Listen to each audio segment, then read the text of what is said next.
100 ఏళ్ళు బతుకుతామా? అసలుకి బతకం. ఎవరు ఎప్పుడు ఏ క్షణాలు వస్తారు మాకైతే తెలియదు, అస్సలకి తెలియదు. 100 ఏళ్ళు అదే అస్సలకి బతకం. అసలు ఊహల్లో కూడా అనుకోద్దండి 100 ఏళ్ళు అనేది.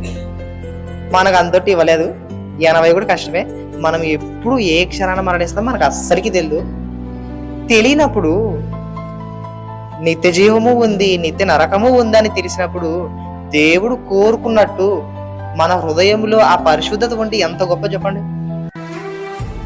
ఎంత గొప్ప చెప్పండి. దేవుడు కోరుకునే పరిశుద్ధత మనలో కానీ ఉంటే ఎంత గొప్ప ధన్యత. అసలుకి నువ్వు కష్టాల్లో ఉండొచ్చు, ఇబ్బందుల్లో ఉండొచ్చు, ఎన్నో ఇబ్బందులు శ్రమల చేత బాధపడుచు ఉండొచ్చు, కానీ దేవుడు కోరుకునే పరిశుద్ధత నీలో ఉంటే మాత్రం అబాబాబా నీవు 100 కోట్ల మంది కంటే నీవే హైయెస్ట్ దేవుని దృష్టిలో.